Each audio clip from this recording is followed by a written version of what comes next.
Now, good morning to all of you. Problem number 3. An artificial satellite is revolved around a planet of mass m and radius r in a circular orbit of radius r. Using dimensionless analysis, show that the period of the satellite t is equal to k by r under root r cube by g, where k is a dimensionless constant and g is acceleration due to gravity. Now see here, now this is the planet, okay, and here is the satellite. The satellite can be revolved around a planet and having the radius, sorry, the radius of the planet is r. Okay, now radius of the planet is r and mass of the planet is m. That planet can be revolved around a, means that is satellite can be revolved around a planet. Now the radius of orbit, now this radius of that orbit, that is small r. Okay, then in that case we have to find out the time period of that satellite. Now in that case we have to say that this is the satellite can revolve around a planet. In that case this satellite can be revolved around a planet in a circular orbit and the radius of the orbit is r. In that case we know that by using Kepler's third law, that is square of the time period is equal to cube of its semi-major axis, means the cube of its orbital radius. Okay, means in that case by using that we have to find out the time period is equal to k by r under root r cube by g. Okay, now we know that using Kepler's law, what is the Kepler's law? Time period, okay, the square of the time period t square is directly proportional to cube of the orbital radius. Okay, orbital radius means r cube. Okay, t square is directly proportional to r cube. From that, taking square root on both sides, we get t is directly proportional to r to the power of 3 by 2. Okay, square and square root cancel and r to the power of 3 by 2. Square root means power of 1 by 3, means one quantity having power 1 by 3. Therefore t is directly proportional to r to the power of 3 by 2. Now this is, we have say, equation 1. By using Kepler's law, t is directly proportional to small r to the power of 3 by 2. Now also that time period is depends upon radius r and acceleration due to gravity g. Okay, therefore t is a function of r and g. T is a function of r and g. Therefore t is directly proportional to r to the power of x and g to the power of y.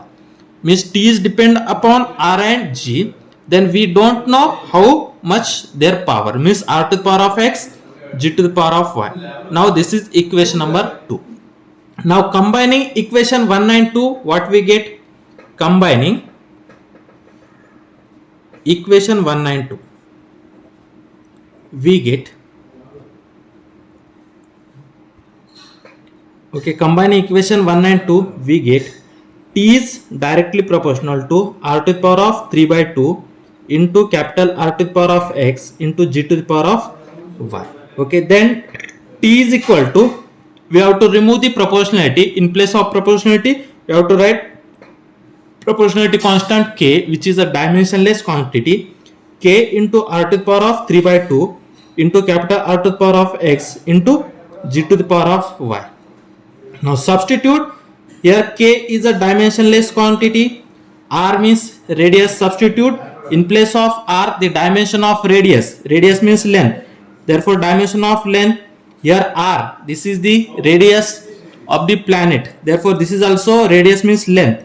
Here g is the acceleration due to gravity, therefore put down the dimensions of r, g, and t is the time period, therefore put the dimensions of time period. Then we have to find out the exact formula. What is the dimension of t? m0 l0 t to the power of 1.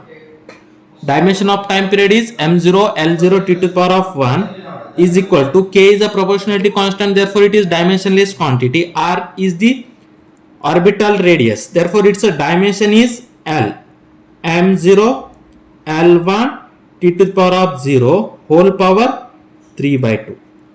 Next, radius, this is also a length, therefore m0 l to the power 1 t to the power of 0 whole power x. Then g, acceleration due to gravity, its dimension is m0 l1 t to the power of minus 2 whole power of y. Okay. Now we have to multiply this power 3 by 2 with L1, x with L1, here y with L1 and t to the power of minus 2. Then we have to equate the dimensions on both sides. Therefore we get m0 l0 t to the power of 1 which is equal to m0 l1 t to the power of 0 whole power 3 by 2, means m0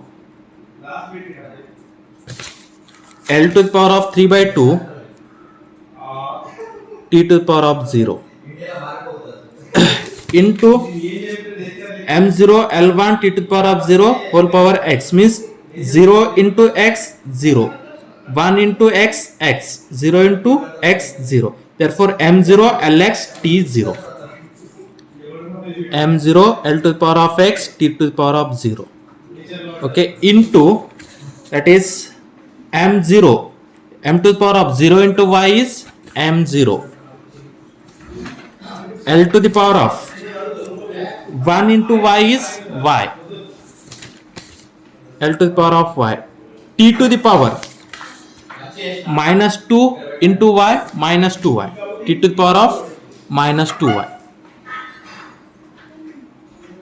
Okay, now we have to add the powers of m to the power 0 plus 0 plus 0, l to the power of 3 by 2 plus x plus y, then t to the power of 0 plus 0 plus t to the power of minus 2y. Left hand side dimension is m to the power of 0 l to the power of 0 t to the power of 1. Then we have to equate the powers on both sides. Now here m to the power of 0 l to the power of x plus y plus 3 by 2, x plus y plus 3 by 2. Now t to the power of 0 plus 0 means t to the power of minus 2y.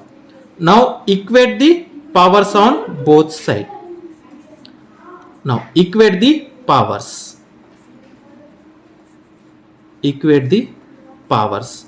Then m to the power of 0 m to the power of 0 means powers 0 is equal to 0. Next l to the power of 0 and l to the power of x plus y plus 3y. Therefore x plus y plus 3y which is equal to 0. Therefore x plus y plus 3 by 2, x plus y plus 3 by 2 is equal to 0. Therefore x plus y which is equal to minus 3 by 2. Okay, x plus y plus 3 by 2 is equal to 0. Therefore x plus y plus 3 by 2 is equal to 0. Therefore x plus y which is equal to minus 3 by 2. This plus 3 by 2 we have to shift toward the right, then it is minus 3 by 2. Now this is equation number 1. Okay, then next t to the power of 1, here t to the power of minus 2y. Therefore minus 2y is equal to 1. Therefore y is equal to, we have to shift minus 2y to the right, then it is become minus 1 by 2. Therefore y is equal to minus 1 by 2. Okay, then we have to substitute the y value in equation 1.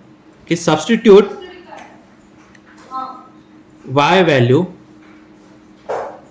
in equation 1, we get x minus 1 by 2 which is equal to minus 3 by 2. Then x, this minus 1 by 2 I have to shift to the right, x is equal to minus 3 by 2 plus 1 by 2. Then bases, that is denominators are same, therefore add their numerators. Minus 3 plus 1 divided by 2. Minus 3 plus 1 is minus 2 by 2. Minus 2 by 2 means 1. Therefore, x is equal to minus 1. Okay, x is equal to minus 1 and y is equal to minus 1 by 2. Now see here. Okay, now this is the, we have to say this equation is a equation number 3. Okay, now this is equation 3 means this equation become 4. Okay, now here substitute equation 4. Okay, substitute y value in equation 4. Now substitute y value and x value in equation 3. Substitute y and x value in 3. Here we have to put x value, here we have to put y value. Substitute x and y value in equation 3. Substitute x and y value in equation 3. We get, what is the equation 3? T is equal to k into r to the power of 3 by 2. T is equal to k into r to the power of 3 by 2 into r to the power of x, capital R to the power of x means minus 1, into g to the power of y means minus 1 by 2. Okay, then this is equal to k into this r to the power of minus 1 means divided by r. Therefore, k by r, okay, into r to the power of 3 by 2, g to the power of minus 1 by 2 means when it is go to the denominator, it is become g to the power of 1 by 2.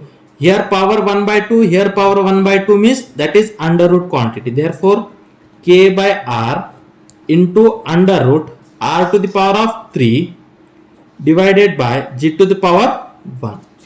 Okay, therefore t is equal to k by r under root r cube by g. Whatever you want we get, that is t is equal to k by r under root r cube by g. Then we have to show that as a same. Okay, now this is the proof or solution of, that is problem number 3. Now next we have to see problem number 4. The problem 4, 5 and 6 are very easy. You have to take down as a homework problem. Then next problem number 7. The measured mass and volume of a body are 2.42 grams and 4.7 centimeter cube respectively, with possible errors 0.01 grams and 0.1 cubic centimeter. Find the maximum error in density. Now how to find out the error in density? First write down what they are given. The measured mass and volume of a body are 2.42 grams and 4.7 cubic centimeter. Means mass is how much? 2.42 gram. And volume how much? 4.7 cubic centimeter. Then with possible errors, then errors in mass is 0.01. Error means delta m. Okay, that is error in mass is 0.01 gram and error in volume is 0.1 cubic centimeter. That is delta v is equal to 0.1 centimeter cube. Then find the maximum error in density. Now we know that the formula density is equal to mass by volume. The formula of density is mass by volume. What is the symbol of density? Rho is equal to m by v. Rho is equal to m by v. Then we have to find out the error in density, means error in rho. Therefore, the relative error, or that is the percentage error, the percentage error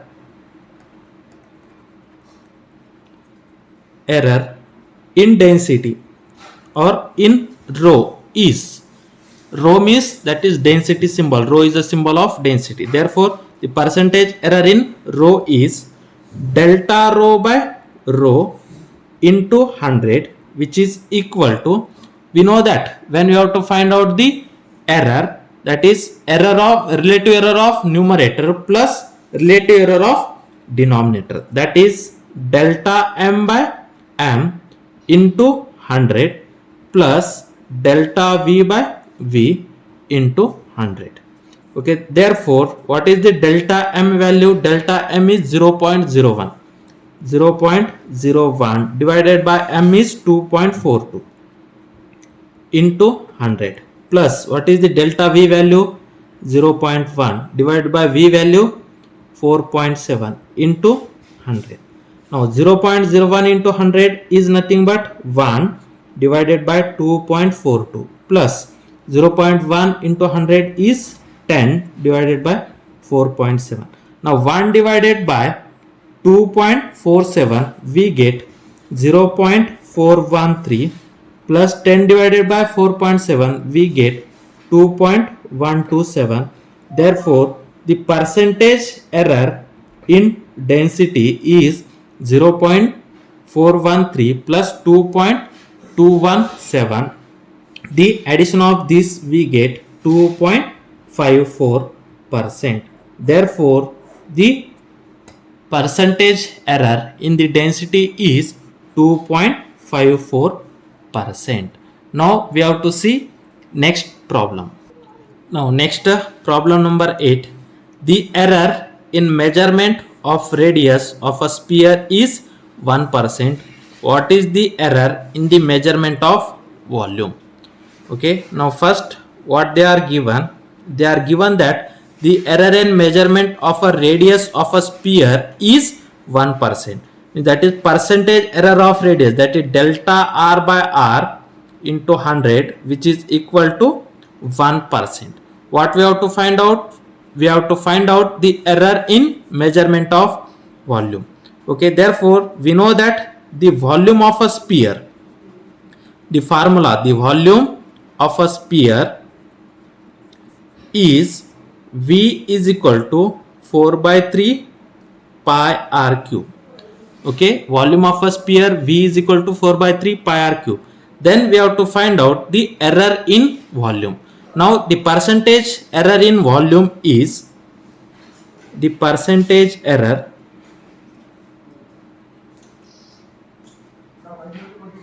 in volume is, what is the percentage error? Delta V by V into 100, which is equal to, in that case, that 4 by 3 and pi, these are constant.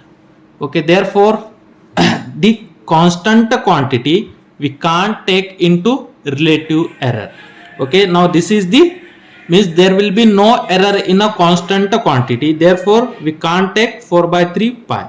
Okay, only we have to take r cube. Then what is the relative error of r cube? Relative error of r cube is 3 into error of r, that is 3 into delta r by r into 100. Okay, we know that is a to the power n, then relative error is n into relative error of a, n into delta a by a. Okay, similarly here r to the power of 3, then its relative error is 3 into delta r by r into 100. Therefore this left hand side is the error in volume. Error in volume is equal to 3 into delta r by r into 100. Then delta r by r into 100 is 1%. Therefore 3 into 1%. Then 3 into 1 means 3%. Therefore delta v by v into 100 is 3%. Therefore 3% error can be occurs while the measurement of volume. While measuring the volume, then 3% error will be occurs. Then we have to see next problem. Next, problem number 9. The percentage error in the mass and speed are 2% and 3% respectively. What is the maximum error in the kinetic energy? What they are given? They are given that the percentage error in the mass and speed. The percentage error of mass means that is delta m by m into 100 is how much? 2%. Okay, and the percentage error of speed is 3%. That is delta V by V into 100 is 3%. Now the error in mass is 2% and error in speed is 3%. Then we have to find out the maximum error in kinetic energy. Then we know that the kinetic energy formula. The kinetic energy is, okay, that is kinetic energy is half mv square. The formula of kinetic energy is equal to half mv square. Then the error in kinetic energy, the percentage error in kinetic energy. Okay, what is the percentage error in kinetic energy? Delta K kinetic energy divided by kinetic energy is equal to, now this is the half. Okay, half is a constant, therefore there will be no error in a constant quantity. Okay, therefore delta K by K is equal to, okay, delta K by K into 100 is equal to, half is a constant, therefore the constant quantity having no error. Then error in M, delta M by M into 100 plus, then error in V to the power of 2 means V square. Okay, V to the power of 2 means 2 into delta V by V into 100. Okay, V square means power into the error in that quantity. Okay, therefore 2 into delta V by V into 100. Then delta M by M into 100 is 2%. Delta M by M into 100 is 2% plus 2 into delta V by V into 100. Delta V by V into 100 is 3%. It is 2 into 3%. Then 2% plus 2 into 3%. 2 into 3 means 6%. Therefore 2% plus 6% is 8%. Therefore delta kinetic energy divided by kinetic energy into 100 is 8%. Therefore the percentage error in kinetic energy is 8%. Therefore 8% error can be occurred in kinetic energy. Now this is the end of the chapter 2.